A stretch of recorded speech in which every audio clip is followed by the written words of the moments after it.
Hola, ¿qué tal? Mi nombre es Inmaculada Herrador Linde y soy de Úbeda, un municipio de la provincia de Jaén.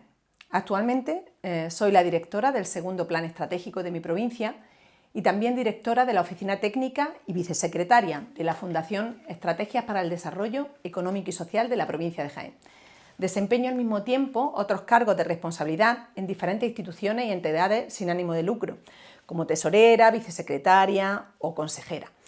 Para llegar a un puesto de responsabilidad, creo que algo esencial es creer en una misma, creer que puede y que es posible, pero para ello es necesario tener referentes y las mujeres a veces no los tenemos o no lo hemos tenido.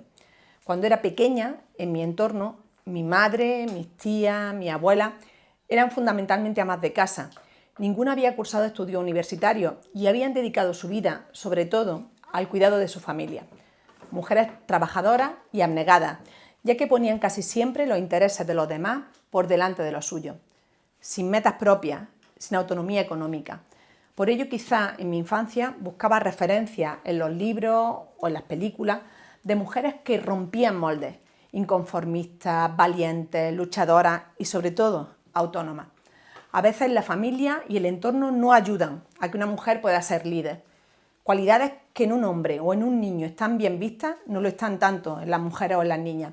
Y desde pequeña ves como mientras a tus compañeros varones les potencian su capacidad de liderazgo, pues a una chica que le guste hablar en público, que sea extrovertida, que le guste dar su opinión, organizar cosas, que tenga carácter, pues es una bruja, una marimandona, y en el mejor de los casos una sabionda, una listilla, o como dirían en mi pueblo, una rapitona.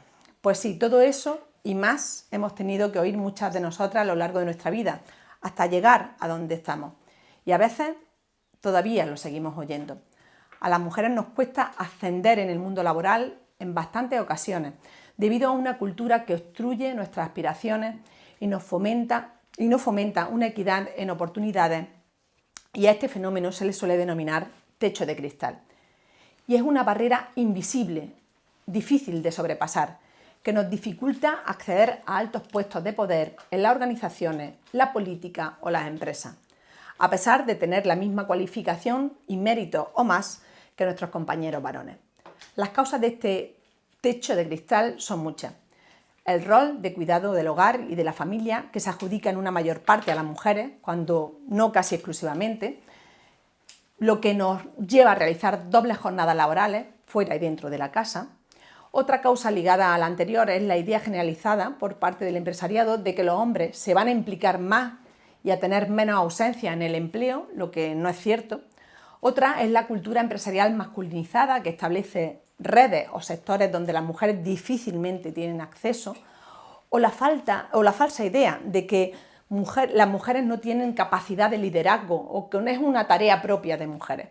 Nosotras seguimos teniendo que demostrar el doble que los hombres para ascender en la vida laboral y para que nos tomen en serio, enfrentándonos a un sinfín de prejuicios a los que hombres no se enfrentan. A pesar de que en nuestro país las mujeres son mayoría en las universidades y tienen mejores calificaciones, la mayor parte de ellas no llegan a dirigir las altas esferas de las empresas. Una de cada 3 empresas españolas medianas y grandes no tiene ninguna mujer en sus cargos directivos en la actualidad. Pero el techo de cristal se puede romper y ya hay mujeres que lo hemos roto, a pesar de las barreras que no hemos podido encontrar en nuestro camino. Para ello, como he comentado antes, creo que lo primero que debemos de hacer es creer en nuestras capacidades. La primera barrera somos a veces nosotras mismas. Cuando me ofrecieron ser directora del segundo plan estratégico de la provincia de Jaén, tenía solo 33 años, pero llevaba 10 años trabajando como técnico en mi fundación. Sin embargo, debo de reconocer que el que había sido mi director hasta ese momento confiaba más en mis posibilidades de lo que yo misma lo hacía. Cuando acepté el puesto, lo hice con cierto miedo a poder fracasar y a no cumplir con las expectativas, algo que a los hombres no les suele pasar. Pero aquí sigo, 13 años más tarde, al frente de mi fundación y con cargos en otras instituciones desde hace más de 5 años.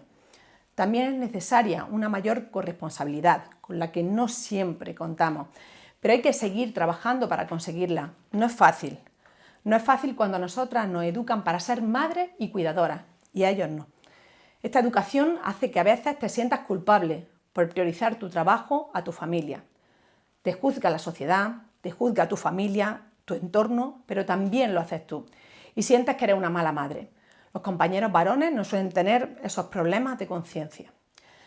Para nosotras es duro. Por ejemplo, que nuestros hijos tengan que utilizar desde que son muy pequeños el aula matinal o el comedor escolar cuando sus compañeros y compañeras no lo hacen y su madre los llevan a las 9 a la fila y los recogen a las 2 en punto. Y tú o tu marido los dejáis antes de las 8 de la mañana y vais a por ellos casi a las 4 de la tarde. En las grandes ciudades las mujeres están más incorporadas al mercado laboral y es distinto, pero en el mundo rural este tipo de barreras se multiplican. Para cambiar esto y para cambiar estos roles de género, la coeducación es esencial para nuestros hijos e hijas, pero también para sus padres y madres. Creo que el techo de cristal se puede y sobre todo se debe romper.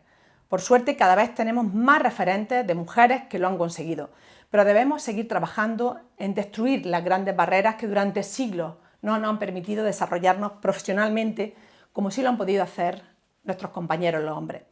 Y por ello, como decía Nelson Mandela, la educación es el arma más poderosa que existe para cambiar el mundo. Quiero dedicar este vídeo a todas las mujeres de mi familia y especialmente a mi madre, porque aunque ella no ha logrado romper muchas de sus barreras, me inculcó que yo debía romper las mías. Y a mi hija, una niña fuerte y autónoma que llegará donde ella quiera llegar.